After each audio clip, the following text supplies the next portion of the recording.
नमस्कार भावांनो, हिंदी केसरी मैदानमध्ये आपलं सर्वांचं स्वागत आहे. तर भावांनो, आज मौजे भिवंडी इथे भव्य दिव्य असं बिनजोड शर्यतीचं मैदान संपन्न होत आहे आणि या मैदानामध्ये आपला सर्वांचा लाडका रुस्तम द्वादशी हिंद केसरी व बैलगाड्या क्षेत्रातला देव द्वादशी हिंद केसरी बकासूर.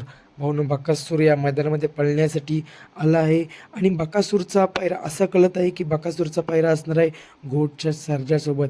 भाऊनो, आज बकासूरच्या 2 शर्यती होणार होत्या, परंतु अजूनपर्यंत एक पण शर्यत आपल्याला बकासूरची बघायला मिळाली नाही. जवळजवळ 4:30 वाजायला आले तरी अजून बकासूरची शर्यत आपल्याला सुटताना बघायला मिळाली नाही. भुंगाची असेल शर्यत, अजून बरेच इतर नंदी आहेत टॉपची त्यांची शर्यती आपल्याला बघायला मिळाल्या, परंतु आपल्या बकासूरची शर्यत बघायला मिळत नाही. याचं एकमेव कारण काय? तर भाऊनो, अजून बकासूरची शर्यतच जमली नाही. भाऊनो, बिनजोडला नाव दिलेलं आहे, परंतु बकासूरच्या अजून शर्यत जमली नाही.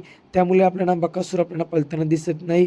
बकासूर बिनजोडचं देखील बादशाह आहे तर सर्वांना माहितीच आहे. त्यामुळे कोणच बकासूरला म्हणजे बकासूरच्या नावावर नाव फिरवत नाही.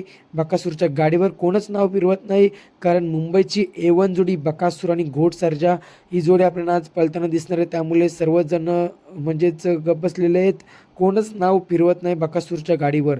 त्यामुळे आपल्याला बकासूरची शर्यत बघायला मिळत नाही.